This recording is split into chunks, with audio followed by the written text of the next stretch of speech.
हाँ जी, नमस्कार। नवयुग एकेडमी के यूट्यूब चैनल में आपका हार्दिक स्वागत है। अपन जो पीवाई क्यूज़ की सीरीज़ कर रहे थे विभिन्न सब्जेक्टों में आरपीएससी 2025 में जितने भी प्रश्न पत्र आए थे, उन्हीं सीरीज़ में आज अपन राजस्थान हिस्ट्री कल्चर के 2025 के सारे प्रश्न करने के पश्चात अपन पॉलिटी सब्जेक्ट के पीवाई क्यूज़ कर रहे हैं। 2025 में जितने भी लगभग 10-15 एग्जामों में अलग अलग प्रश्नों में पॉलिटी के पीवाई क्यूज़ पूछे हैं, उनको अपन 360 डिग्री एनालिसिस करेंगे।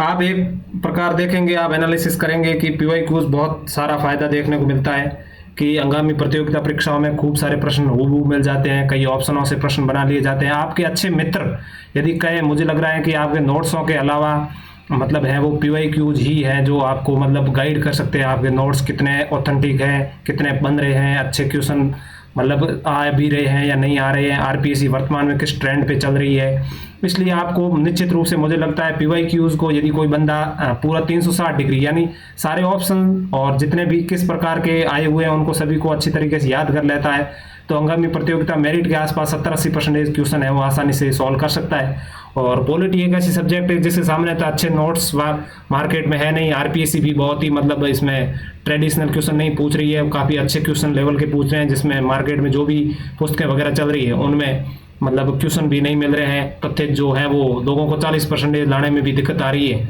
इस सब्जेक्ट के अंदर। तो इसलिए आज अपन इस चुनौतीपूर्ण सब्जेक्ट को शुरू करेंगे। पीछे से जैसे जनवरी से अपन ने मतलब जितने भी पेपर हुए वहाँ से शुरू करेंगे। अभी हाल ही में सितंबर महीने तक लगभग 10-12 एग्जाम हुए, उनमें अपन सारे प्रश्न करेंगे 2-3 वीडियो के माध्यम से।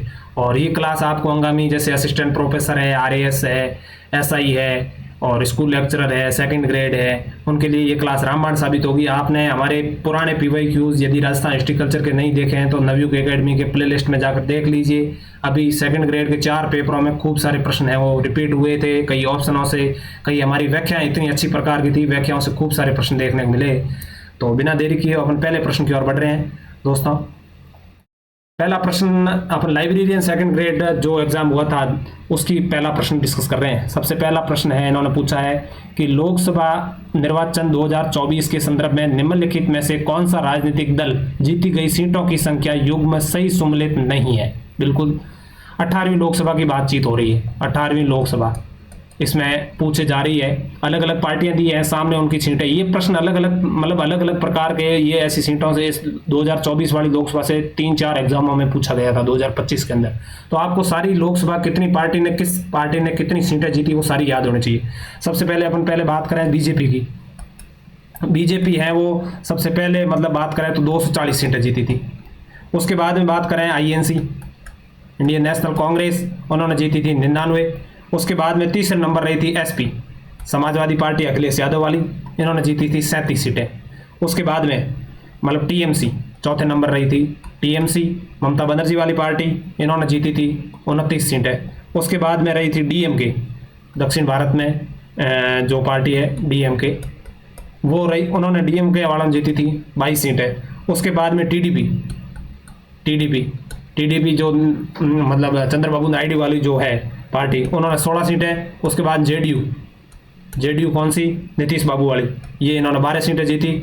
और उसके बाद में यूबीटी शिवसेना मतलब उद्धव जी वाली, इन्होंने कितनी जीती थी, 9 सीटें जीती। ये सारी याद रखनी है। कांग्रेस बीजेपी से ये प्रश्न नहीं पूछा, ये 3-4 बार पूछा है, तो नीचे से शुरू करते हैं यहाँ से कि भाई एसपी ने कितनी जीती, एसपी ने 37 सीटें। तीसरे नंबर सबसे बड़ी पार्टी अलग से पूछा जा सकता है, तीसरे नंबर पार्टी कौन सी थी, 37। अपने याद नहीं करते, सामान्यतः 1-2 पार्टी को याद करते हैं, वहां से एग्जामिनर नहीं पूछता है, नीचे से शुरू करता है। अभी इसी एग्जाम अपन प्रश्न में देखेंगे।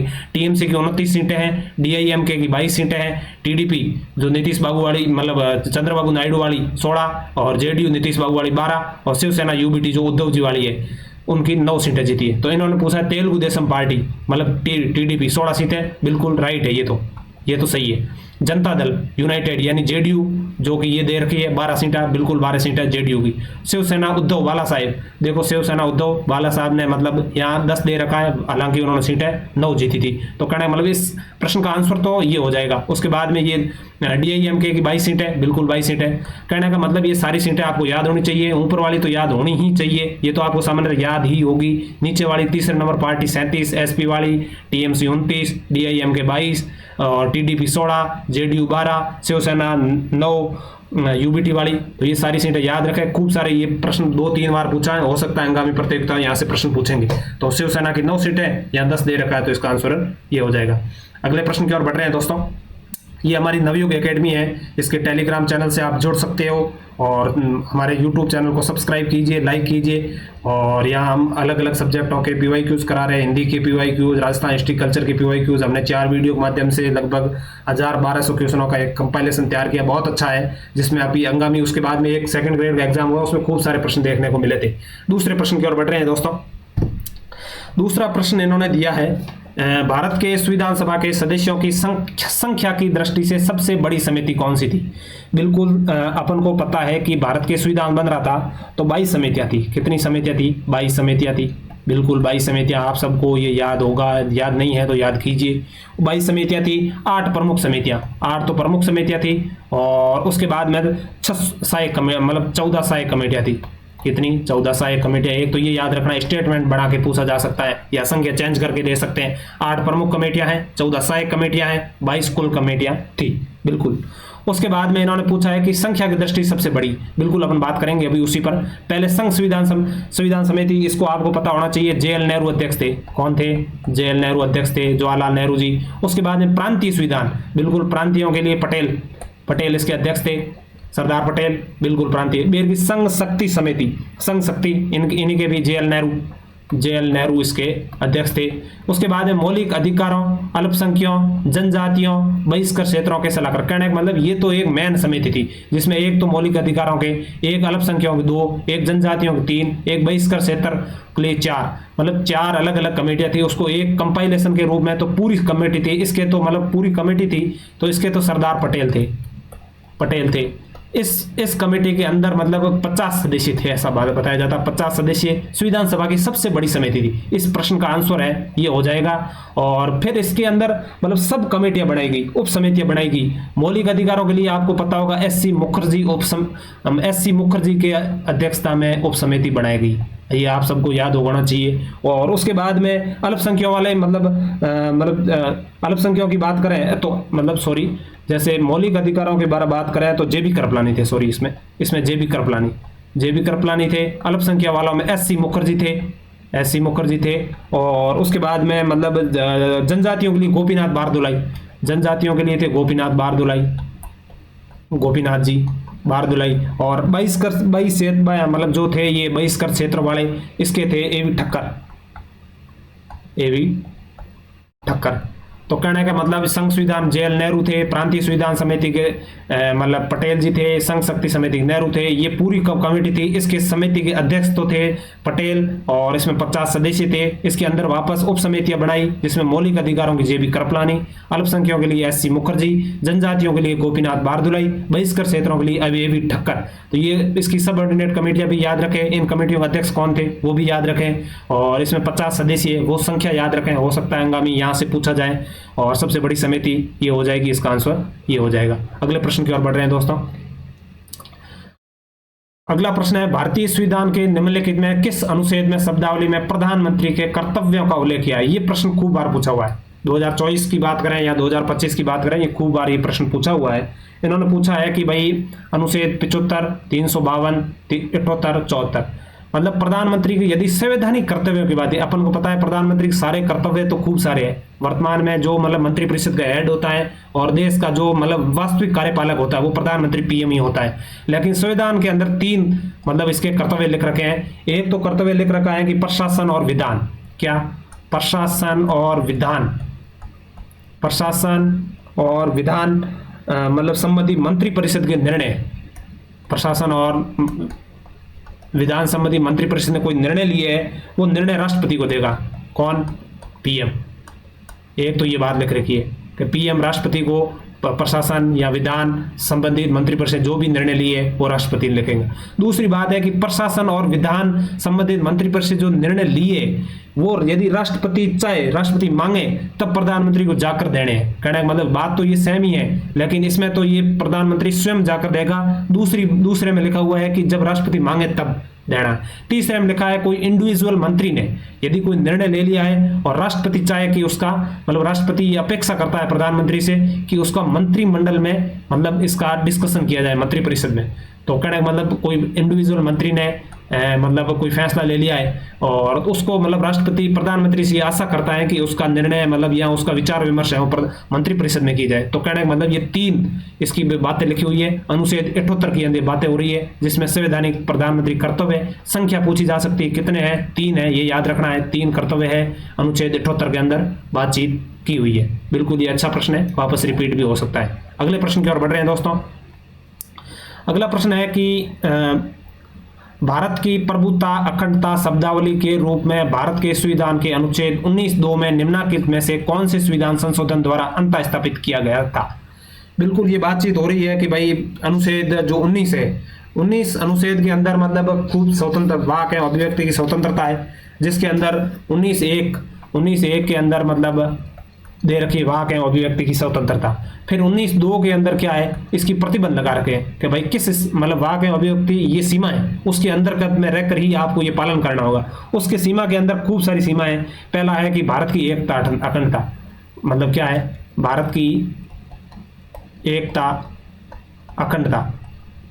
ये जब मूल संविधान लागू हुआ था ना तब नहीं था, ये कब किया? 16वें संविधान से, 16वें संविधान संशोधन से ये लागू किया। ये पहली बार नहीं पूछा, खूब बार पूछा हुआ है। कहने का मतलब 19 के अंदर 5-6 तरह की स्वतंत्रता है। सबसे पहला 19(1) में वाक है अभिव्यक्ति की स्वतंत्रता है। 19(2) के अंदर क्या है, उसके प्रतिबंध लगा रखे हैं। प्रतिबंध में खूब सारे प्रतिबंध है। पहली प्रतिबंध है कि भारत की एकता व अखंडता का ध्यान रखा जाना चाहिए जब आप बोलते हो तब। ये मतलब पहले तो मूल संविधान लागू हुआ तब नहीं था, 16वें संविधान संशोधन के माध्यम से ये लगाया गया।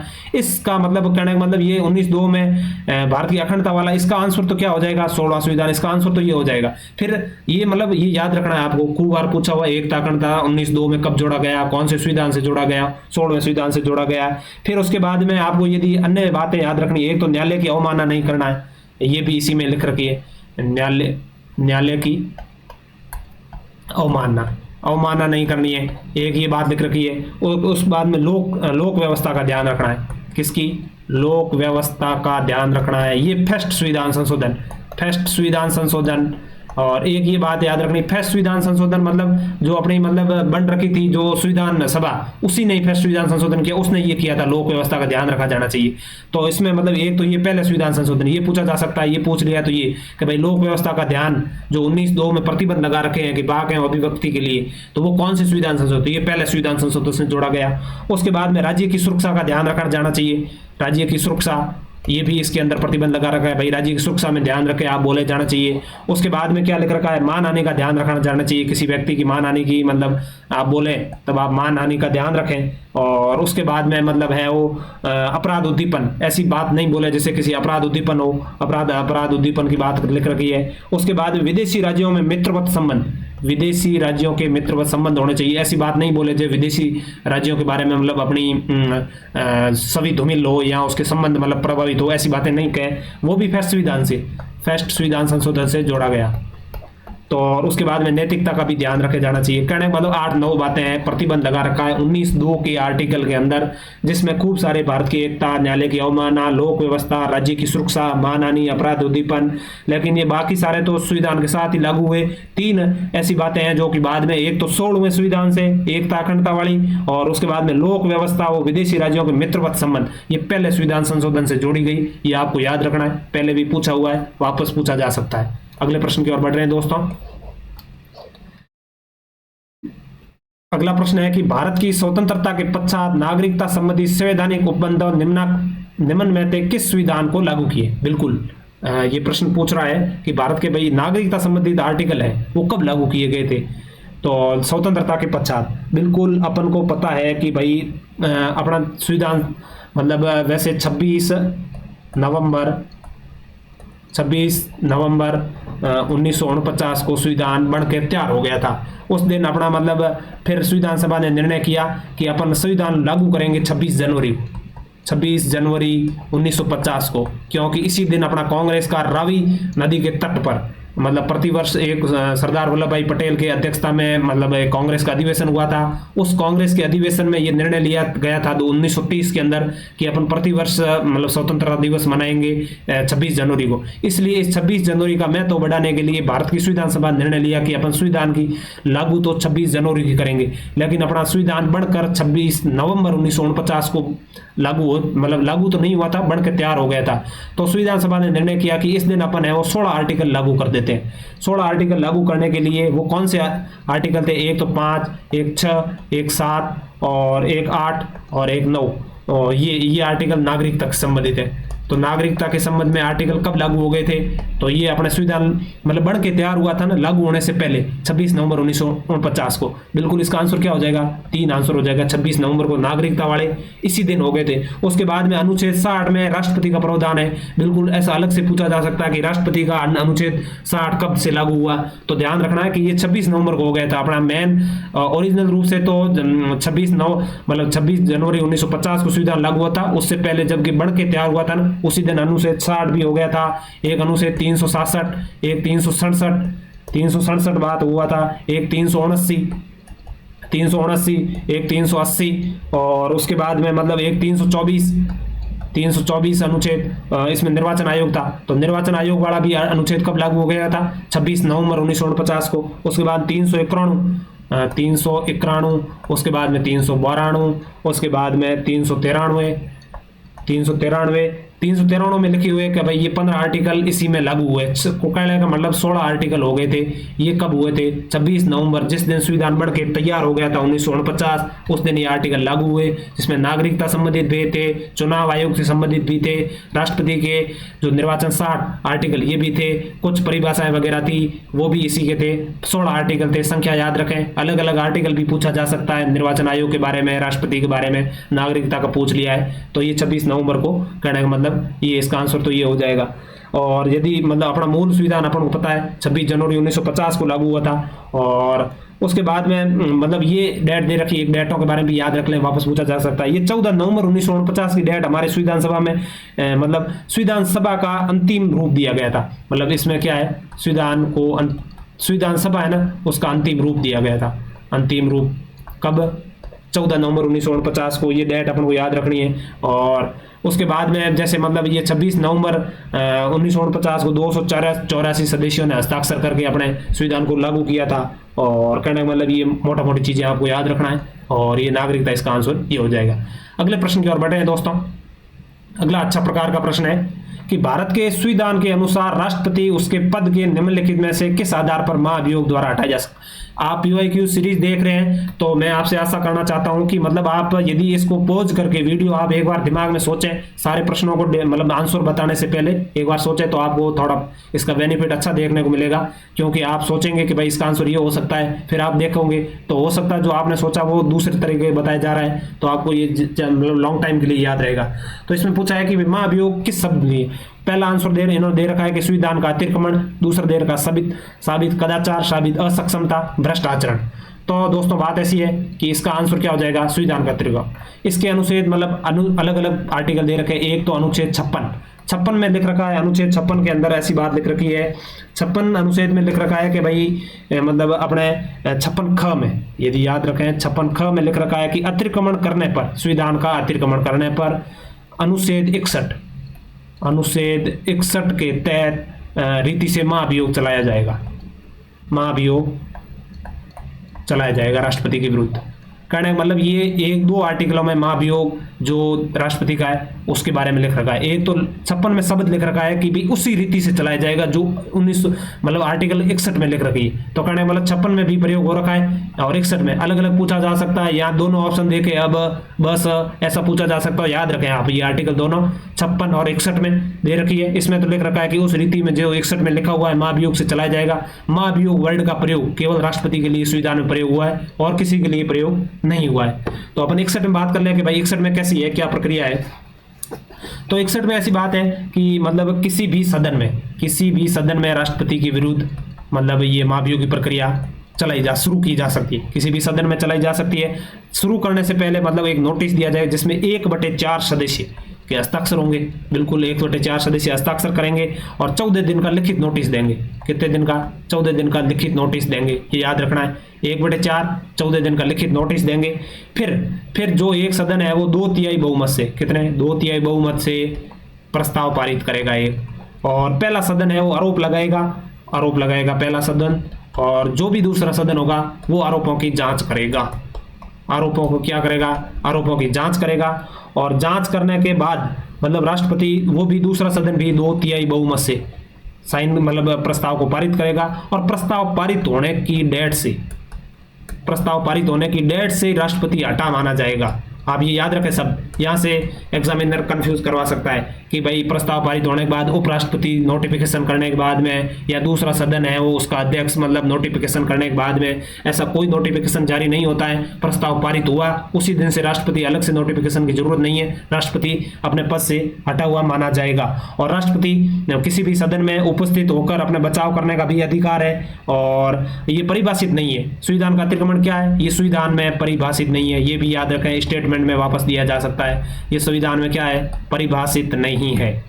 संविधान में ये परिभाषित नहीं है कि भाई अतिक्रमण क्या चीज है। और इसमें क्या है? अर्ध न्यायिक प्रक्रिया बोलते हैं, क्योंकि इसमें मतलब कानूनी और वैधानिक प्रक्रिया दोनों अपनाई जाती है, इसलिए इसको अर्ध न्यायिक प्रक्रिया भी कहा जाता है। और एक शब्द दे रखा है संविधान का अतिक्रमण, इसका आंसर ये हो जाएगा। अगले प्रश्न की ओर बढ़ रहे हैं दोस्तों। अगला प्रश्न अपने मूल कर्तव्यों के बारे में दे रखा है। मूल कर्तव्यों की बात करें तो ये है शब्दावली। देश की रक्षा करें, आह्वान किए जाने पर राष्ट्र की सेवा और राष्ट्र की सेवा करें का उल्लेख भारत के संविधान निम्न में किस अनुच्छेद में किया गया है? बिल्कुल आप जानते होंगे, मूल कर्तव्य 42वें संविधान संशोधन 1976 इंदिरा गांधी के समय ये मूल कर्तव्य जोड़े गए। तो सरदार स्वर्ण सिंह समिति, कौन सी कमेटी? सरदार स्वर्ण सिंह समिति, उन्होंने 10 मूल कर्तव्य जोड़े। उन्होंने 11 सिफारिश की थी, लेकिन इन्होंने 10 जोड़े थे। और उसके बाद में 11, वर्तमान में 11 है, जो कि मतलब बाद में जोड़ा था 186वें संविधान संशोधन शिक्षा वाला। तो कहने का मतलब ये जोड़े थे। इसमें अलग अलग 11 मूल कर्तव्य हैं, उनमें अलग अलग बातें लिख रखी है। पहला जो अपन करते हैं, पहला जो मतलब इसमें क्या है, क ख ग। तो मतलब क में बातें लिख रखी है कि भाई एक तो संविधान का पालन करें और उसके आदर्शों का पालन करें।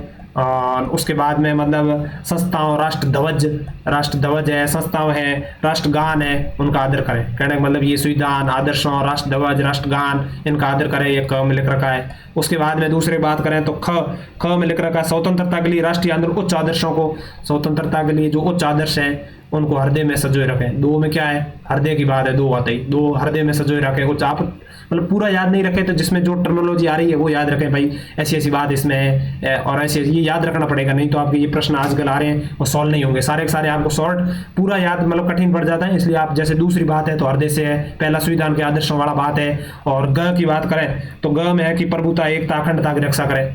प्रभुता और एकता, अखंडता की बात करें। और उसके बाद में घ दे रखा है। घ में भाई क्या पूछ रखा है? तो घ में बात रखी है कि भाई देश की मतलब रक्षा करें, आह्वान के राष्ट्र की सेवा करें। देश की रक्षा करने पर, देश की मतलब रक्षा करने, आह्वान करने पर राष्ट्र की सेवा करें। देखो ये दे रखा है इसमें, देश की रक्षा करें, आह्वान किए जाने पर राष्ट्र की सेवा, इसका घ हो जाएगा कहने मतलब ये घ।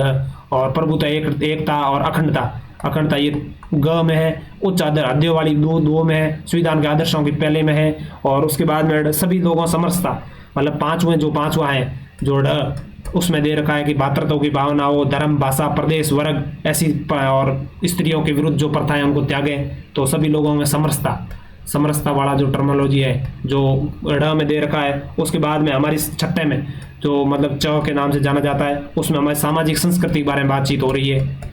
और उसके बाद में 7 में प्राकृतिक पर्यावरण के बारे में बात हो रही है, जैसे वन, झील और वन्य जीव है, नदी है और प्राणी मात्र की दया के बारे में बातचीत हो रही है। उसके बाद में 8 नंबर वैज्ञानिक दृष्टिकोण के बारे में बात हो रही है। और 9 है जो मतलब सार्वजनिक संपत्ति वो हिंसा से दूर होने की बात कर रहा है। 10वां है वो मतलब व्यक्तिगत व सामूहिक प्रयासों से क्या करनी है? देश की रक्षा करनी है। 11वां है कि भाई 7 से 14 वर्ष के बच्चों को 6 से 14 वर्ष के बच्चों की मतलब शिक्षा के बारे में व्यवस्था। तो 11 ये मूल कर्तव्य है, ध्यान रखें। 11वां 6 से 14 और 10वां है व्यक्तिगत और सामूहिक रूप से देश की सेवा करें, सार्वजनिक संपत्ति की रक्षा करनी है। 9th में 8 में वैज्ञानिकों के वो वैज्ञानिक तरीके, दृष्टिकोण, मानवतावाद, ज्ञानार्जन सुधार करना है। और अब उसके बाद में 7वें में प्राकृतिक, वन्य झील और नदी, वन्य जीव संवर्धन, प्राणी मात्र की दया करनी है। और 6ठे में सामाजिक संस्कृति, गौरवशाली परंपरा का महत्व करना है। 5 में भाईचारे की बात है। और ये ग में देश की सेवा और आह्वान किए जाने पर राष्ट्र की सेवा करनी है। और ग में प्रभुता, एकता, अखंडता, उच्च हृदयों को संजय में रखना, ये अपने मूल कर्तव्य है जो कि 42वें संविधान संशोधन से जोड़े थे। आपको याद रखना है ये चीज़ें, क्योंकि यहाँ से प्रश्न अलग अलग पूछे जा रहे हैं। तो आपको मतलब आप शॉर्ट में बना के मतलब जो मेन टर्मिनोलॉजी है वो याद रखें, मतलब पूछा जाएगा तो आप इसको आसानी से आंसर कर पाएंगे। अगले प्रश्न की ओर बढ़ रहे हैं दोस्तों। अगला प्रश्न है कि संयुक्त राष्ट्र के तत्वावधान में भारत ने निम्न में से कौन से वर्ष प्रथम बार भारतीय सेना को तैनात किया था? बिल्कुल मतलब संयुक्त राष्ट्र की सेना दल है, यहाँ भारत के भी जवान जाते हैं, अलग अलग देशों के आते हैं, लेकिन भारत ने खूब सारे मतलब दलों में अपना नेतृत्व किया है। और भारत अभी वर्तमान में जो संयुक्त राष्ट्र संघ में अपनी स्थायी परमानेंट मेंबरशिप के लिए भी मतलब प्रयास कर रहा है, तब ये अपना गौरव के साथ बताता है कि हमने खूब बार अपना सैनिकों को बलिदान दिए, खूब सारे अपने राजस्थान के भी सेना के जवान है वो शहीद होते हैं वहाँ पे। तो पहली बार मतलब 1950 में, इसका आंसर क्या है? 1950 में मतलब भारत ने पहली बार सेना, वैसे नॉर्मल फैक्ट है, आपको याद रखना चाहिए। अगला प्रश्न पढ़ रहे हैं दोस्तों। तमिलनाडु के राजनीतिक दल डीएमके को किस वर्ष विभाजित कर आईडीएमके बनाया गया? बिल्कुल ये पहली बात है कि भाई 1972, इसका आंसर क्या हो जाएगा? 1972, इसका आंसर 1972 हो जाएगा। पहले तो क्या है, डीएमके पार्टी थी, डीएमके पार्टी थी, और जिसके अन्ना दुराई आप जानते होंगे, अन्ना दुराई इसके अध्यक्ष थे। उन्होंने इसकी महासचिव होते हैं वैसे, मतलब अध्यक्ष थे अन्ना दुराई के अध्यक्षता। उसके बाद में इनकी करुणानिधि मतलब बहुत समय मुख्यमंत्री रही तमिलनाडु की, आप जानते होंगे करुणानिधि, प्रमुख नेता डीएमके। उसके बाद में डीएमके का विभाजन हुआ, उसके बाद में आईडीएमके बन गई है, आईडीएमके। और इसके वर्तमान मतलब इसके महासचिव थे रामचंद्रन इसके महासचिव थे। उसके बाद जयललिता इससे संबंधित थी, जयललिता सीएम बनी थे ना, करुणानिधि तो वहाँ थी, जयललिता इस आईडीएमके से थी। और वर्तमान में तो इसके मतलब आईडीएमके हालत खस्ता है। और मतलब पलानीस्वामी इसके मतलब नेता है। वैसे 2-3 नेता मतलब इसके दावा कर रहे हैं, ये भी मतलब बीजेपी के साथ जुड़ी हुई है, ये कांग्रेस के साथ वो इंडिया गठबंधन में है ये, और ये मतलब बीजेपी के साथ गठबंधन में है। वर्तमान में चुनाव तमिलनाडु के अगले वर्ष ही चुनाव है। तो और उसके बाद में मतलब जो अब वर्तमान में जो तमिलनाडु की सरकार में वो डीएमके वाली है, स्टालिन यहाँ का मुख्यमंत्री है, स्टालिन वो डीएमके से जुड़ा हुआ है इससे, ठीक है। अगले प्रश्न की ओर बढ़ रहे हैं दोस्तों। ये अपने लाइब्रेरियन के थे, अच्छे लेवल के थे, आप फैक्ट को याद रखें बार बार। पीवाईक्यूज आपके बहुत अच्छे मतलब फ्रेंड है, कहने का मतलब आप पीवाईक्यूज को याद रखेंगे तो आपके मतलब रणनीतिक रूप से आपको बहुत फायदा होगा। और आप ओरिजिनल फॉन्ट के रूप में ही देखें, क्योंकि आप यदि किसी को मतलब दिशा वगैरह बुक पढ़ते हो या अलग अलग पीवाईक्यूज की बुक्स आती हैं, उसमें आपको वो सीरियसनेस नहीं आती कि भाई ये आया हुआ है या ये नहीं। और ये अपना मैंने क्या है कि पूरा स्क्रीनशॉट लेके ओरिजिनल फोटोकॉपी से मतलब जो पेपर आया वहाँ से लेके लगाए हुए हैं, तो आपको इसमें मतलब थोड़ा लग रहा होगा बिल्कुल के ओरिजिनल है। आरएस प्री के बारे में बात कर रहे हैं जो फरवरी माह में हुआ था, तो उसमें पूछा था निम्नलिखित अनुच्छेदों में कौन सा समूह द्वारा प्रदत्त मौलिक अधिकार केवल क्या है? मौलिक अधिकार केवल भारत के नागरिकों को प्राप्त है। बिल्कुल भारत के नागरिकों के बारे में बातचीत हो रही है। तो ये मतलब कि भाई भारत को नागरिकों, तो इन्होंने पहला ऑप्शन दिया था 14, 20, 23, 30, 15, 16, 21, 25, 28, 20, 21, 25, 30, 15, 16, 19, 30। तो ये क्या कंफ्यूज करने के लिए सारे देते नहीं है, वैसे मूल रूप से केवल भारतीय नागरिकों को प्राप्त कौन से हैं? एक तो 15, एक 16 और एक 19 और एक उसके बाद में है 29 और एक 30। ये कितने आर्टिकल हो गए? 5, 15, 16, 19, 29, 30। ये आपको याद रखना। इन्होंने क्या किया, चालक करते हैं 15 दे दिया, उसके बाद 16 दे दिया, उसके बाद में 19 और 30 डाल दिया कंफ्यूज करने के लिए, बीच में 29 को छोड़ दिया। और हो सकता है वापस आपको मतलब ये एक ही दे, 2-3 आर्टिकल इसमें से एक ही दे, या 15 और 30 दे सकते हैं, 2-2 का पेयर में दे के दे सकते हैं। तो आपको कहने का मतलब ये है कि आपको ये 5 एकदम मुक्त जबान याद होना चाहिए। 15, 16 2 पेयर में है, बाद में नीचे लास्ट में 29 और 30, 29 और 30 क्या है? पेयर में है, और एक बीच में 19। तो आप याद रखें 5 आर्टिकल केवल भारतीयों को प्राप्त है। ये भी प्रश्न 3-4 बार पूछा हुआ है, तो आप याद रखें। अलग कभी पूरा पूछ लेते हैं, कभी एक को पूछ लेते हैं, तो आप कहने का मतलब इसका आंसर तो ये हो जाएगा, आप याद रखें। वो 5 अनुच्छेद है वो केवल क्या है, भारतीयों को प्राप्त है। अगले प्रश्न की ओर बढ़ रहे हैं दोस्तों। अगला प्रश्न इन्होंने पूछा है कि भारत वर्ष में भारत के संविधान अंत स्थापित किया गया राज्य की आर्थिक व राज्य निर्योग्यताओं के कारण किसी भी नागरिक को निःशुल्क विधिक सहायता सुनिश्चित करता है। बिल्कुल ये डीपीएसपी में से ये इन्होंने प्रश्न बनाया, अलग तरीके का बनाया था।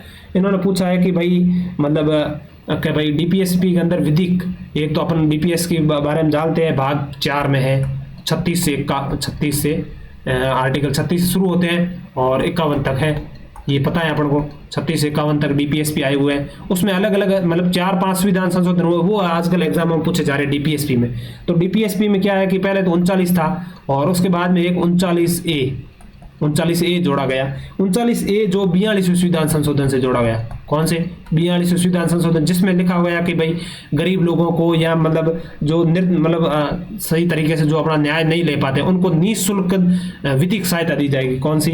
निःशुल्क विधिक सहायता दी जाएगी। ये जो इसमें लिख रखा है ना, मतलब कि भाई राज्य की आर्थिक व अन्य निर्योग्यता किसी नागरिक निःशुल्क विधिक सहायता सुनिश्चित, ये आर्टिकल कौन से बात हो रही है? तो आपको याद रखना है कि भाई आर्टिकल 39A के बारे में पूछा जा सकता है। अलग अलग आर्टिकल 38A, 39A, 42A ऐसा देखे तो आपको ये सीधा याद रखना है फैक्ट। 39A में लिख रखा है निःशुल्क विधिक सहायता, 42वें संविधान संशोधन से ये जोड़ा गया बात थी और निःशुल्क विधिक सहायता के बारे में बातचीत हो रही है डीपीएसपी से संबंधित। 42वें संविधान संशोधन से ही खूब सारे जोड़े थे, मतलब एक 43A जोड़ा गया था, उसमें सहकारी समितियों का प्रावधान वो भी इसी से जोड़ा हुआ था। और एक बाद में 48A भी जोड़ा गया जो अपन आगे पढ़ेंगे, 43A भी जोड़ा गया, 39A भी। आप तो केवल पहले तो ये याद रखें, आगे आगे जैसे प्रश्न आएंगे अपन याद करते रहेंगे। तो कहने का मतलब ये निःशुल्क विधिक सहायता 39A में है। और ये मतलब अब ये देखो ये 42वें संविधान संशोधन कब हुआ? 1976। तो इसका क्षण पूछा इन्होंने कब किया था ये, तो आपको याद रखना 42वें संविधान संशोधन कब हुआ? 1977 में हुआ, जो कि आर्टिकल इसकी बात हो रही है। तो अलग तरीके के अब वापस ये 39A के बारे में पूछ लेंगे, लेकिन अपन इस पूरे क्विज का यही तो फायदा है, लेकिन केवल आंसर पढ़ने नहीं होते, इसको 360 डिग्री सारे ऑप्शन कैसे बढ़ सकते हैं, वापस कब सन है, कौन सा आर्टिकल जुड़ा हुआ, ये आप कर लेते हो। तो लगभग मुझे लगता है कि 10 प्रश्न कहीं आ रहे हैं इंडियन पॉलिटी के, तो 4-5 तो आपके PYQ से हो जाएंगे, 2-3 आपके नोट्सों से पूर्व ज्ञान से हो जाएंगे, मतलब 2-3 हो जाएंगे, या 4-3 7-8 आपके हो रहे हैं 10 में से। मुझे लगता है कि बहुत अच्छा है स्कोर है 7-8। आजकल जो इंडियन पॉलिटी में जैसे पूछे जा रहे हैं वैसे ये 8 क्वेश्चन आप कर पा रहे हो, और 8 क्वेश्चन तो आप तभी नोट से नहीं हो पाएंगे। ये नोट्स आप पढ़ते भले ही पूर्व मुक्त जबान याद हो जाएंगे, तब नहीं हो पाएंगे। आपको PYQs के सारे ऑप्शन उसके सारे मतलब पूरे याद होने चाहिए। कम से कम 2024, यदि इसी साल आप एग्जाम देने जा रहे हैं तो कम से कम 2024 और 2025 में इंडियन पॉलिटी के सारे PYQs आपको सारे ऑप्शन सारे प्रश्न मुक्त जबान याद होने चाहिए। उसके प्लस आपको नोट्स याद होने चाहिए, जो भी आप नोट्स, फिर नोट्स कोई महत्वपूर्ण नहीं है, जो भी आप यूज कर रहे हो जो नोट्स और ये फिर आपको अलग अलग प्रकार की बुक्स वगैरह पढ़ने की कोई जरूरत नहीं रहेगी। आप मतलब 70 से 75% आपकी मतलब है वो प्रश्न कर पाओगे, और निश्चित रूप से मेरिट इतनी रहती है। अगले प्रश्न की ओर बढ़ रहे हैं दोस्तों। अच्छे प्रकार का प्रश्न दिया है इन्होंने। पहला दिया है कि आपको दिख रहा होगा, मैं ऐसी आशा करता हूँ। सूची ए व सूची बी की मिलान कीजिए, नीचे दिए गए कूट में से सही उत्तर का चयन कीजिए। पहला दिया है कि इंदिरा गांधी बनाम राजनारायण के भाई, और उसके बाद में कि भाई पहले तो क्या है कि मतलब ये केस थे, ये संविधान संशोधन किए, इस संविधान संशोधनों इन केसों में चुनौती दी गई सुप्रीम कोर्ट में, ये वाद है सुप्रीम कोर्ट में चुनौती दी गई, ये संशोधन इन संशोधन होने के बाद में दी गई। कहने का मतलब ठीक है, तो कहने का मतलब पहली बात है कि भाई ये अपने 42वां संविधान संशोधन इंदिरा गांधी वाला है, ये 42वां संविधान संशोधन नहीं सॉरी ये 39वां संविधान संशोधन। इसमें क्या है कि इंदिरा गांधी को मतलब इनका जो अपने रायबरेली सीट से लड़ी हुई थी और इनका जो मतलब चुनाव था इसको असंवैधानिक घोषित कर दिया कि भाई इनमें सरकारी मशीनरी प्रयोग हुई है और खूब सारा मतलब अलग तरीके से सरकार प्रशासन ने इनका सहयोग किया है। तो मतलब इनका प्रधानमंत्री पद का जो मतलब इनका निर्वाचन करने वाले लोकसभा सीट इसकी इनकी खाली कर दी और प्रतिबंध लगा दिया इनको चुनाव लड़ने के लिए। तो उसके बाद में इंदिरा गांधी द्वारा मतलब आपातकाल लगाकर एक 39वां संविधान संशोधन किया गया, और 39वां संविधान संशोधन किया गया। उसमें मतलब लिखा गया कि भाई जो मतलब अलग अलग प्रकार के कौन लिखा गया कि भाई राष्ट्रपति है, मतलब उपराष्ट्रपति है और PM है और लोकसभा का अध्यक्ष, लोकसभा का अध्यक्ष। ये 4 चीजें, 4 बातें लिखी गई कि इनका निर्वाचन के बारे में भले ही क्या हो रहा है क्या नहीं हो रहा है, सुप्रीम कोर्ट कोई हस्तक्षेप नहीं करेगा। ये लिखा कि भाई मतलब कहने मतलब न्यायपालिका को यह बात एकदम प्रतिबंध कर दिया कि भाई इनमें आप जो भी हो रहा है, चाहे मतलब इनवैलिड हो चाहे कुछ भी हो, आप इनमें हस्तक्षेप नहीं करते। तो फिर मतलब केस गया सुप्रीम कोर्ट में। सुप्रीम कोर्ट ने ये इंदिरा गांधी बनाम राजनारायण नाम से ये केस गया सुप्रीम कोर्ट में। इस व्यवस्था को मतलब नील एंड वाइट घोषित कर दिया न्यायिक पुनरावलोकन शक्ति का प्रयोग करते हुए। तो कहने का मतलब इसका ये हो जाएगा। ये प्रश्न अलग तरीके से और पूछा हुआ है। कहने का मतलब आप ये पूछते हैं ना कि भाई क्या कौन से संविधान संशोधन, इतने सारे संविधान संशोधन है कि कौन से याद किए जाएं। तो आप जो PYQs में आ रखे वो कम से कम आप निश्चित रूप से याद कर लें, लगभग आपकी लड़ाई पूरी हो जाएगी। तो आप ये मतलब इसमें, और इसके बाद हाँ तो अपन थोड़ा सा बीच में मिस मैनेज हो गया था, टेक्निकल मिस्टेक हो गई थी दोस्तों। तो अगला मतलब ये तो अपन कर लिया राजनारायण वाला। तो कहने का मतलब ये, तो इसमें मतलब यदि देखो आप एग्जाम यदि नीचे दिख रहा होगा तो आप कहने का मतलब अपन इससे ये हो रहा है। तो A से 39 3 मतलब A से 3 हो रहा है तो 1 में ऑप्शन आ रहा है। कहने का मतलब आपको यदि याद है ये सेम ही एग्जाम्पल खूब सारे एग्जाम में पूछा हुआ है। तो एक से ही अपना आंसर तो निकल रहा था, लेकिन अपन को 360 डिग्री के एनालिसिस पर बात करनी है तो सारे के सारे याद करने का मतलब इसका आंसर तो 4 हो जाएगा। उसके बाद में मिनर्वा मिल्स के बारे में बात करें तो मिनर्वा मिल्स में मतलब मिनर्वा मिल्स क्या था कि भाई जो 42वां संविधान संशोधन था, इंदिरा गांधी ने बोला कि भाई अनुच्छेद थे कुछ जैसे 14, 19 और 31। इस समय इंदिरा गांधी ने मिनी संविधान संशोधन कहते हैं मतलब कॉन्स्टिट्यूशन 42वां संविधान। इसमें बोला कि भाई ये जो अपन को ये मतलब सभी डीपीएसपी को पूरों को प्राप्त करना है, डीपीएसपी के उद्देश्यों को प्राप्त करना है। और ये फंडामेंटल राइट यदि उल्लंघन हो रहा है 14, 19 की तो भी कोई दिक्कत नहीं है। तो ये केस गया मतलब किसमें, मिनर्वा मिल्स केस में। कहने का मतलब मिनर्वा मिल्स इससे हो जाएगा 20 और मिनर्वा मिल्स में मतलब केस गया और उन्होंने बोला कि भाई नहीं ये बात नहीं है, मूल अधिकार डीपीएससी से सर्वश्रेष्ठ है, मूल अधिकारों की पहले रक्षा होनी चाहिए। हालांकि दोनों एक ही गाड़ी के पहिए है। कहने का मतलब ये डायलॉग भी मारा था, एक ही गाड़ी के 2 पहिए है, दोनों का अलग अलग उद्देश्य है, लेकिन डीपीएसपी प्राप्त करने के लिए फंडामेंटल राइट का उल्लंघन नहीं होना चाहिए। कहने का मतलब इससे तो ये हो जाएगा और पहले इससे ये हो जाएगा। और उसके बाद में अपन बात करें ये हो गया। तो आपको कहने का मतलब याद रखना है, वापस ये पूछा जा सकता है, अलग अलग पूछा जा सकता है, वापस कहीं मिलान आ सकता है 42वां या वापस 39वां आ सकता है। तो 39वां का आपको याद रखना है कि राजनारायण वाला केस हुआ था, राष्ट्रपति वाला वो अलग से पूछा जा सकता है कि भाई किस संविधान संशोधन के तहत राष्ट्रपति का प्रतिबंध लगा दिया था, तो भी अलग तरीके से। कहने मतलब एक ऑप्शन को अपन 3 तरीके से दे सकते हैं, 3-4 तरीके से अलग अलग पूछा जा सकता है। ये सेम पूछा जाए इसकी संभावना कम है, अलग तरीके से पूछा जाएगा ये। उसके बाद में मतलब ये दे रखा है इन्होंने, कहना मतलब ये तो अपने हो गया इंदिरा वाला, ये हो गया। उसके बाद में की हतो होलोन बनाम जोसलू, ये अपने ऐसी बात थी कि भाई दल बदल वाली जो 10वीं अनुसूची है। कहने का मतलब पहले याद रखना है 10वीं अनुसूची में दल बदल के बारे में, 10 से 10वीं अनुसूची है उसमें 10 से दल, 10 से 10वीं अनुसूची में ये कब 1985 में जोड़ा गया था। और 1985 में कौन से संविधान संशोधन, 52वें कॉन्स्टिट्यूशन अमेंडमेंट। और इसमें मतलब बोला कि भाई कोई भी MP है और या MLA है, कोई दल बदलता है तो उस पर दल बदल कानून लागू हो जाएगा और वो मतलब कहने मतलब अयोग्य हो जाएगा। उसके बाद में ऐसा हुआ तो कोई MP MLA कहने मतलब बदल ही नहीं सकता था, उसके चाहे भले 50 MLA कहीं बदल रहे हो तो भी वो उसके ऊपर दल बदल लागू हो रहा था। कहने मतलब इसको थोड़ा सा सरल बनाने के लिए फिर 91वां संविधान संशोधन, कौन सा 91वां संविधान संशोधन आया 2003 में 91वां संविधान संशोधन। इसमें बोला कि भाई पूरे दल नहीं, 2/3 सदस्य यदि दल बदल रहे तो पूरे दल का विलय माना जाएगा, और पूरे दल का विलय माना जाएगा। और अपन को पता है दल सारे अयोग्यताओं के फैसले कौन करता है, राष्ट्रपति करता है, निर्वाचन आयोग की बाध्यकारी सलाह होती है। लेकिन जो दल बदल वाले ये सारे फैसले हैं कि भाई कोई आदमी व्यक्ति ने दल बदल दिया है तो इसका फैसला स्पीकर करता है, स्पीकर का फैसला अनिवार्य होता है। उसके बाद में मतलब फिर इसमें जो 91वां संविधान संशोधन इसमें बोला कि स्पीकर का फैसला अंतिम होगा और इसको न्यायालय में भी चुनौती नहीं दी जा सकती। फिर ये बात न्यायालय को मतलब न्यायालय ने कहा भाई ऐसे कैसे हो सकता है, आप हमारी न्यायिक पुनरावलोकन शक्ति छीन रहे हो।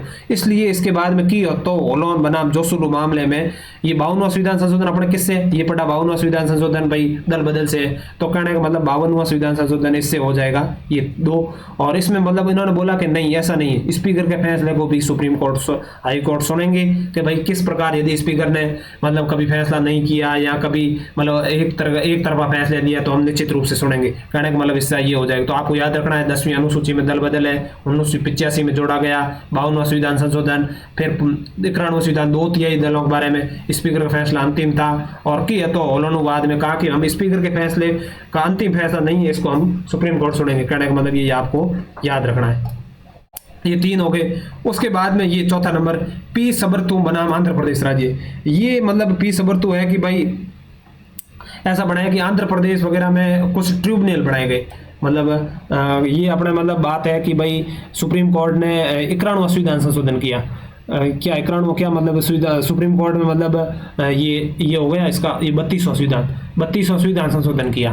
तो आपको याद 32वां, और इसमें बनाया कि भाई आंध्र प्रदेश राज्य में एक ट्रिब्यूनल बनाया गया, ट्रिब्यूनल बनाया गया, और उसको ये शक्ति दी गई कि भाई कोई भी मतलब कर्मचारी है, कर्मचारियों की कोई भी मतलब वेतन है, पदोन्नति है, और मतलब यहाँ कोई मतलब वेतन आदि ट्रिब्यूनल उनकी इस्तीफे हैं या उनकी कोई भी समस्या है, उस समस्याओं का सारा का फैसला ये ट्रिब्यूनल करेगा। और ट्रिब्यूनल मतलब उस ट्रिब्यूनल में अंतिम फैसला होगा। कोर्ट में कोई भी कर्मचारी नहीं जा सकता उनके साथ, चाहे मतलब किसी भी प्रकार के वेतन संबंधित हो, चाहे उनके मतलब किसी भेदभाव हो, तो कहने मतलब वो कोर्ट में नहीं जाएगा, और वो केवल मतलब इस ट्रिब्यूनल में ही आएगा। इसके बाद में सुप्रीम कोर्ट में गया, सुप्रीम कोर्ट का नहीं, आप हमारे कोर्ट की शक्ति सीमित कर रहे हो, इसलिए ये मामला हो गया इससे। तो कहने मतलब 32वां ये हो गया अपने मतलब 4 डी से 4 ये 32वां हो जाए इससे। तो कहने मतलब अपन चारों को डिस्कस कर लिया थोड़ा मतलब एनालिसिस तरीके से। तो आपको याद रखना है कहने मतलब ये चारों इससे संबंधित थे। निश्चित रूप से अपन अगले प्रश्न की ओर बढ़ रहे हैं दोस्तों। उसके बाद में बात करें, अगला प्रश्न है जो भारत के राष्ट्रपति के बारे में। किसके बारे में? भारत के राष्ट्रपति के बारे में ये बात है, बातचीत हो रही है। एक मिनट, बहुत बड़ा प्रश्न था। इन्होंने दिया है कि भारत के राष्ट्रपति के चुनाव के संबंध में निम्नलिखित में से कौन सा कथन गलत है। कहने मतलब गलत प्रश्न पूछा, आपको दिख रहा होगा, मुझे ऐसी आशा है। पहला इन्होंने दिया है कि भारत के राष्ट्रपति का चुनाव एक निर्वाचन मंडल के सदस्यों द्वारा किया जाता है, जिसमें संसद के दोनों सदनों के निर्वाचित सदस्य और बी राज्यों के विधानसभाओं मतलब राज्यों की विधानसभाओं वाले केंद्र शासित प्रदेशों के निर्वाचित सदस्य शामिल होते हैं। बिल्कुल के राष्ट्रपति निर्वाचक मंडल होता है जिसमें संसद के दोनों सदन, निर्वाचित सदस्य और राज्यों के विधानसभाओं वाले केंद्र शासित प्रदेशों के निर्वाचित सदस्य होते हैं। तो ये ऐसी बात है दोस्तों, ये बातचीत बिल्कुल है, वो कहने का मतलब सही है। ये पहला स्टेटमेंट इन्होंने सही दिया है, क्योंकि ये पहला स्टेटमेंट ऐसी है कि भाई राष्ट्रपति के बारे में मतलब राष्ट्रपति के बारे में ये बातचीत हो रही है, तो राष्ट्रपति के बारे में ये पहला सही है। उसके बाद में दूसरे के बारे में इन्होंने पूछा है कि भाई दूसरा दे रखा है कि भाई दूसरा स्टेटमेंट दे रखा है इन्होंने कि निर्वाचक मंडल में प्रत्येक सदस्य के लिए वोट संख्या 1971 की जनसंख्या जनगणना के आधार पर तय किया जाता है। और उसके बाद में मतलब दे रखा है कि भाई 1971 की जनसंख्या लिया जाएगा।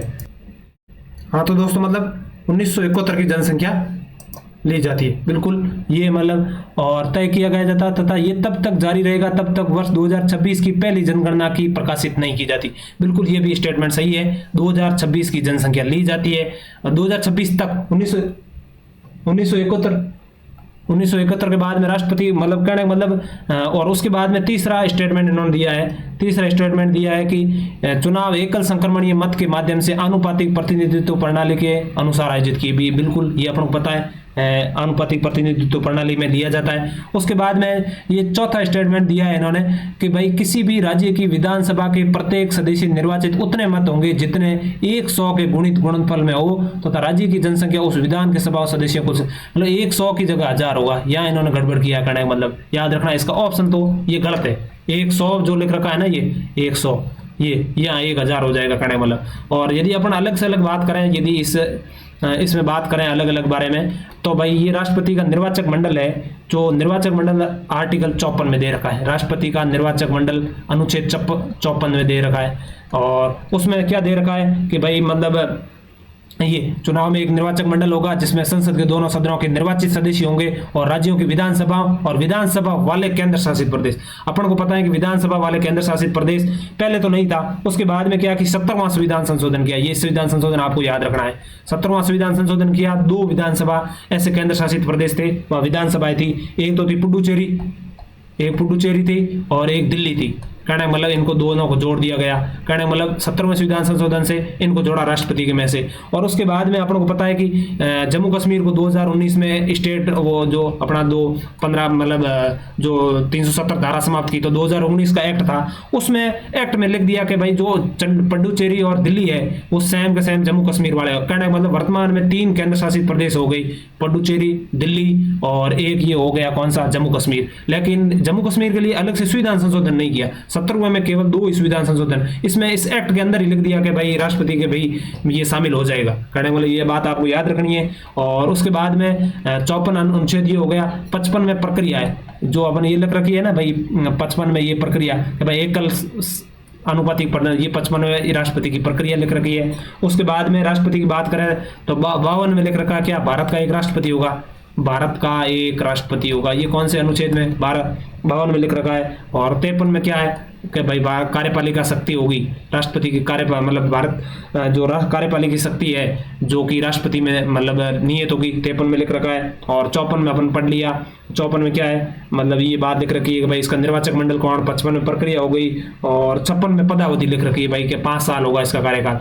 अनुच्छेद 56 में क्या लिख रखी है, राष्ट्रपति की पदावधि, राष्ट्रपति पदावधि लिख रखी है। और उसके बाद में क्या है, उसके बाद 57 में लिख रखा है पुनर्निर्वाचन, पुनर्निर्वाचन के बारे में लिख रखा है। पुनर्निर्वाचन हो सकता है कई बार भी हो सकता है, अमेरिका में सामने था 2 बार होता है। उसके बाद में मतलब 58 में योग्यता दे रखी है राष्ट्रपति, 58 में योग्यता दे रखी है। और 59 में दे रखी है शर्तें, राष्ट्रपति की अलग अलग है, ये याद रखें आप, शर्तें हैं। और 58 में 1900, और उसके बाद में 60 में शपथ है, 60 में क्या है, शपथ है। और 61 में अपने पूर्व में पढ़ा था क्या है, महाभियोग है, महाभियोग। ये राष्ट्रपति संबंधित आर्टिकल है, आप याद रखें, इनसे प्रश्न पूछा जा सकता है वापस।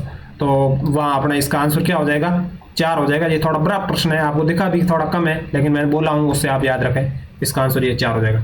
अगला प्रश्न, भारत के चुनाव आयोग से संबंध में सही कथन पहचाने। बिल्कुल, चुनाव आयोग वर्तमान में बहुत चर्चित है और चुनाव आयोग के बारे में प्रश्न आजकल आरपीएससी पूछ रही है, तो आपको चुनाव आयोग के बारे में सारी बातें याद रखनी है। पहला स्टेटमेंट इन्होंने दिया कि भारत मतलब सही पूछा है, कहने मतलब 4 स्टेटमेंट दिए, इसमें से एक सही है 3 गलत है। उसके पूछा है कि भारत का चुनाव आयोग एक स्थायी संवैधानिक निकाय है, बिल्कुल एक स्थायी है, संवैधानिक निकाय है, यहाँ तक तो बात सही है। उसके बाद में कि इसकी स्थापना 25 जनवरी 1952 को हुई थी, नहीं गलत बात है, 1952 को नहीं हुई थी। इसकी स्थापना कब हुई, 25 जनवरी 1950 को। और मैंने पूर्व में पढ़ दिया था कि भाई आर्टिकल 324 कब लागू हो गया था, 26 जनवरी को नहीं हुआ था, ये अपने वो नवंबर में लागू हो गया था। कहने का मतलब याद रखना है 26 नवंबर को मतलब पहले ही लागू हो गया था। तो कहने का मतलब क्या होगा, ये 26 नवंबर मतलब ये 25 जनवरी 1950 में ये मतलब संविधान के अनुसार की गई, तो ये गलत हो जाएगा। कहने का मतलब ये सही नहीं है, इसका सही ये हो जाएगा। और आधा स्टेटमेंट सही दे रखा है, आधा गलत दे रखा है। ठीक, अगले स्टेटमेंट की ओर बढ़ रहे हैं दोस्तों। अगला स्टेटमेंट इन्होंने दिया है कि बहुमत द्वारा निर्णय लेने की शक्ति के साथ बहुसदस्यीय आयोग की अवधारणा 1995 में लागू है। इन्होंने बोला है कि वर्तमान में आयोग बहुसदस्यीय है, बिल्कुल ये बात तो सही है, लेकिन ये लागू व्यवस्था है कि भाई 1995 में लागू हुई। तो दोस्तों ऐसी बात है कि 1950 में बना था आयोग, 1950 में अपन अभी देखा, 1950 से लगाकर 1999 तक आयोग एक सदस्यीय था, केवल मुख्य चुनाव आयुक्त हुआ करते थे, अन्य सदस्य नहीं थे। उसके बाद में 1999 में क्या है, इस आयोग के 2 अन्य आयुक्त बना दिए गए। कितने, 2 ये सब याद रखना है आपके। 1999 में 2 अन्य आयुक्त बना दिए गए और 3 हो गए, कहने मतलब 3 हो गए चुनाव आयुक्त। और उसके बाद में क्या इनकी आलोचना हुई कि भाई क्यों बना दिए गए विपक्ष के द्वारा। तो 1990 में वापस इस आयोग को क्या बना दिया गया, एक सदस्य बना दिया गया। कब, 1990 में। उसके बाद में क्या है कि भाई 1990 में बनाया, फिर मतलब 1 अक्टूबर, कब, 1 अक्टूबर 1993 को, 1 अक्टूबर 1993 को क्या हुआ, आयोग को मतलब है वो वापस बहुसदस्यीय मतलब बहुसदस्यीय कहने का मतलब एक तो मुख्य चुनाव आयोग, 2 अन्य चुनाव आयोग, 3 जो कि वर्तमान में संरचना है, जो कब से आई है, 1993 से। यहाँ कब दे रखी है कि भाई यहाँ 1995 नहीं होगी, 1993 से होगी। और तो आपको याद रखना, ये स्टेटमेंट में अलग अलग आ सकता है कि पहले 1 था, फिर 2 थे, फिर 1 हुआ, ऐसी बात आएगी। अपन लगेगा कि भाई 2 होने के बाद वापस तो 1 नहीं किया होगा, लेकिन बिल्कुल किया है। आप चुनाव आयोग के बारे में याद रखें, वर्तमान में बहुत चर्चित है चुनाव आयोग जी। और उसके बाद में 1 अक्टूबर 1993 में 1+2 कर दिए। और उसके बाद में मतलब ये 93 से याद रखना है, सन 93 से याद रखना है। और उसके बाद में मतलब वर्तमान में यदि अभी आयोग की बात करें तो वर्तमान में 26वें ईसीआई कौन है? ज्ञानेश कुमार। ज्ञानेश कुमार है। पहले ये गृह सचिव थे, 26वें है। और उसके बाद में 2 और है, एक तो विवेक जोशी है, और एक क्या है, सुखबीर सिंह संधू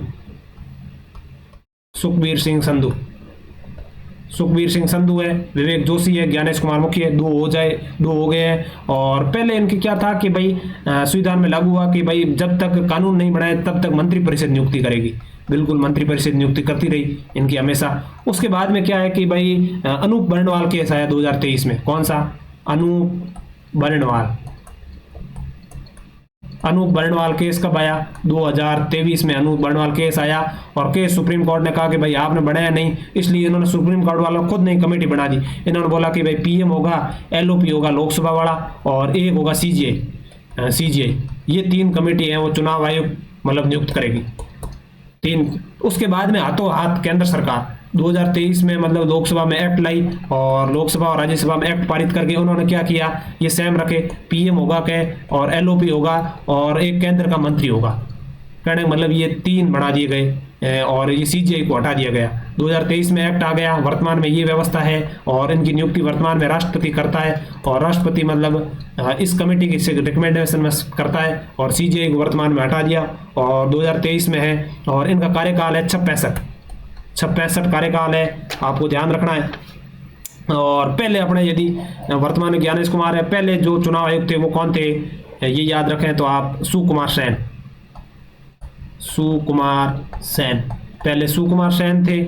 और वर्तमान में ये अपन को पता ही है ज्ञानेश कुमार जी काफ़ी चर्चित है, बहन बेटियों की रक्षा कर रहे हैं, बोल रहे हैं कि भाई सीसीटीवी फुटेज वगैरह नहीं दे रहा हूं मैं। और उसके बाद में एक चुनाव आयुक्त से कुछ कमेटियां भी बनी हुई है। और उसके बाद में देखो ये अपने स्टेटमेंट बीच में छोड़ दिए थे, ये गलत हो गया। उसके बाद में संविधान के अंतर्गत संसद और राज्य विधानमंडलों सदस्यों का निर्वाचन के पश्चात निर्योग्यताओं के मामले में आयोग परामर्शदात्री क्षेत्राधिकार है। बिल्कुल ये स्टेटमेंट सही है। कहने का मतलब कोई भी, जैसे अपन को अभी अपन ने पहले पढ़ा था कि भाई कोई भी, कहने का मतलब ये जो ये है चुनाव आयोग किसी भी, जैसे कोई भी आर्टिकल 103 में दे रखा है, कोई भी एमपी है जिसकी अयोग्यता हो गई है, अयोग्यता दे रखी है, वो अयोग्यताओं के तहत जैसे कौन सी, जैसे 102 में अयोग्यता दे रखी है, लाभ का पद ले दिया किसी ने, या मतलब विकृचित हो गया, या दिवालिया हो गया, और या भारत का नागरिक नहीं है, या संसद बनाई गई अन्य विधि है। फिर संसद ने 1952 में वो रिप्रेजेंटेटिव एक्ट बना दिया। और कहने मतलब ये हो गए, ये 102 में लिख रखे हैं। इस 102 के तहत कोई एमपी हो गया, तो 103 के तहत क्या है, चुनाव आयुक्त मतलब राष्ट्रपति निर्णय लेता है कि भाई किसी भी एमपी को अयोग्य घोषित कर सकता है। लेकिन वो सलाह लेगा किससे? चुनाव आयोग से सलाह लेगा, ईसीआई से, कि भाई इस एमपी को हम कर रहे हैं तो आपकी क्या राय, और अनिवार्य रूप से सलाह लेगा। और फिर जो चुनाव आयोग सलाह देगा वो राष्ट्रपति को मानना अनिवार्य है। कहने का मतलब अनिवार्य है, दोनों साइड, राष्ट्रपति को सलाह लेनी भी अनिवार्य है, फिर जो ईसीआई सलाह देगा उसको भी अनिवार्य रूप से मानना होगा। और उसके बाद में कहने मतलब ये स्टेटमेंट इसमें दिया है कि भाई अंतर्गत संसद व राज्य विधानमंडलों में भी ऐसी सेम व्यवस्था है, राज्यपाल सलाह लेगा। और निर्वाचन के पश्चात निर्योग्यताओं के मामले में आयोग परामर्शदात्री क्षेत्राधिकार है, बिल्कुल परामर्शदात्री उससे परामर्श लेनी पड़ेगी और उसकी सलाह, ये सही है कहने का मतलब। और 2 ऊपर वाले गलत हो गए। नीचे दे रखा है कि राष्ट्रपति का चुनाव आयुक्तों की नियुक्ति करता है, उसकी आयु 60 वर्ष आयु तक नहीं। अपन ने अभी पढ़ा था भाई क्या है, 60 वर्ष नहीं है, क्या हो गया, 65 है, 65। तो कहने का मतलब ये याद रखना है अपन को सारे, और उसी के अनुसार सलाह वाला ये याद रखना। अपन को लगेगा कि भाई नहीं ये अनिवार्य रूप से है, 102 और 103 आर्टिकल है। और उसके बाद में अपन अगले प्रश्न की ओर बढ़ रहे हैं दोस्तों। कहने का मतलब ये भी गलत हो गया, इसमें 3 सही हो जाएगा। अगले प्रश्न की ओर बढ़ रहे हैं दोस्तों। वापस इन्होंने दे रखा है कि ये थोड़ा कठिन प्रकार का प्रश्न था, वैसे सामने था। निम्नलिखित कथनों पर विचार कीजिए, नीचे दिए कोड में सही उत्तर का चिन्ह कीजिए। 2004 के चुनाव में कांग्रेस ने 145 लोकसभा स्थानों में विजय प्राप्त की, पहला स्टेटमेंट दिया है। दूसरा दिया है कि 2004 के चुनाव में भाजपा ने 133 लोकसभा स्थानों पर विजय प्राप्त की। उसके बाद दे रखा है 2004 में चुनाव में मार्क्सवादी कम्युनिस्ट पार्टी ने 48 लोकसभा स्थानों पर विजय प्राप्त की। वैसे ही वर्तमान में 18, अपन पहले प्रश्न में पढ़ लिया था 18वीं लोकसभा, उसमें क्या क्या, वो तो आप याद रखना सामान्य था। और सारों को यदि याद रहे तो कर सकते हैं, वैसे मुझे लग रहा है कि सारों को याद रखना इम्पॉसिबल है। और लेकिन आप वर्तमान वाली लोकसभा के कितने किस पार्टी को मिले हैं वो सारी लोकसभाओं को याद रखें। इसमें क्या 145 मिले थे कांग्रेस का, और उसके बीजेपी को 138 मिले थे, इन्होंने 133 दे रखा है। 138 बीजेपी को मिले थे, और कम्युनिस्टों को 43 दे रखा है, 43 मिला था, 48 दे रखा है। कहने का मतलब इसमें ऑप्शन एक हो जाए, केवल एक सही है, कांग्रेस को 145 मिले थे। अगले प्रश्न की ओर बढ़ रहे हैं दोस्तों। अगला प्रश्न है कि भाई केंद्रीय सतर्कता आयोग की स्थापना में निम्नलिखित में से किस समिति की सिफारिश के आधार पर हुई थी? बिल्कुल ये अपना बात, ये भी बहुत ही बार पूछा हुआ है, पहली बार नहीं पूछा है, PYQ खूब बार रिपीट हो। 1962 में, कब? 1962 में संथानम कमेटी बनाई गई, और उस समय संथानम कमेटी ने मतलब सरकार में भ्रष्टाचार वगैरह रोकने के लिए उन्होंने बुलाया कि भाई एक ऐसी CVC बनाओ, CVC बनाओ, और उस CVC की सिफारिश मतलब किस संथानम कमेटी के आधार पर ये बनाई गई, और जिसमें भ्रष्टाचार वगैरह के बारे में बातचीत। इसका आंसर तो ये हो जाएगा, कहने मतलब याद रखना है कि CVC जो बना है, जो किससे, संथानम कमेटी, कब बनी? 1962 सन भी याद रखना है आपको। उसके बाद में केलकर समिति क्या है? केलकर समिति है कर सुधार से संबंधित है, कहने मतलब आपको याद रखना है ये चीजें। वापस केलकर समिति का ऑप्शन आए, कम से कम आप काट सकें कि भाई ये कर संबंधित थी। और उसके बाद स्वर्ण समिति, ये स्वर्ण सिंह समिति, ये अपन को पता ही है कि भाई मूल कर्तव्य जोड़े गए थे 42वें संविधान, अभी मैंने डिस्कस किया था 42 संविधान 51 क में, उसमें स्वर्ण सिंह समिति की सिफारिश पर जोड़ी थी। उसके बाद में दे रखा है चौथा बख्शी टेकचंद समिति। बख्शी टेकचंद समिति का मतलब 1949 में बनी थी ये, कब? 19 देश आज़ाद होने के जस्ट 2 साल बाद बनाई थी। उनको बोला कि भाई देश में जो पेटेंट वगैरह हो रहे हैं, पेटेंट के लिए क्या किया जाए, तो उन्होंने पेटेंट के बारे में सलाह दी थी। 1970 का जो भारत सरकार का पेटेंट अधिनियम है, उनके पूर्व में ये कमेटी की सिफारिशों के आधार पर ये बना था, और एक भ्रष्टाचार के बारे में भी उन्होंने मतलब सलाह दी थी अपनी, तो ये याद रखना है। बख्शी टेकचंद एग्जामिनर के नज़र में है, कहने मतलब उन्होंने ऑप्शन दिया है तो वापस पूछा भी जा सकता है किन उद्देश्यों के लिए बख्शी टेकचंद समिति का है। तो बख्शी टेकचंद, पेटेंट 1970 भ्रष्टाचार, स्वर्ण सिंह 42वें संविधान संशोधन हो गई, केलकर कर संबंधित, और CVC संथानम समिति। तो ये तो अपने RS के ये 7-8 अच्छे प्रकार के प्रश्न थे, आप याद रखें, वापस रिवीजन हो सकता है, रिपीट। अगले प्रश्न संस्कृत, टीचर संस्कृति एजुकेशन का था, इसमें फटाफट अपन प्रश्न डिस्कस कर लेते हैं। कुछ प्रश्न है, निम्नलिखित में किस वाद में उच्चतम न्यायालय ने परिस्थितिजन्य साक्ष्य आधारित वाद, परिस्थितिजन्य साक्ष्य आधारित वाद के बारे में ये पूछ रहा है कि भाई निम्न किस वाद में उच्चतम न्यायालय ने परिस्थिति साक्ष्य आधारित वाद के संबंध में पंचशील गठित करने वाला 5 स्वर्णिम सिद्धांतों का प्रतिपादन किया? पहले मतलब ये मतलब पूछा है कि भाई कोई भी, जैसे मध्य प्रदेश बनाम अंशुमान शुक्ला, AS नारायण मेनन बनाम केरल राज्य, जगत गुरु अंधीश्वर महाम स्वामी बनाम VC अलीपुरा राज्य। तो दोस्तों ऐसी बात है कि भाई ये पहला मतलब ये इसका आंसर क्या हो जाएगा? पहला हो जाएगा, मध्य प्रदेश बनाम अंशुमान शुक्ला। इसमें मतलब कोई भी आरोपी होता है ना कि भाई आरोपी के विरुद्ध गवाही वगैरह मतलब पूरी पर्याप्त नहीं है किसी भी आरोपी को, तो उसको अपराध के रूप में कैसे सिद्ध करें, कैसे नहीं करें।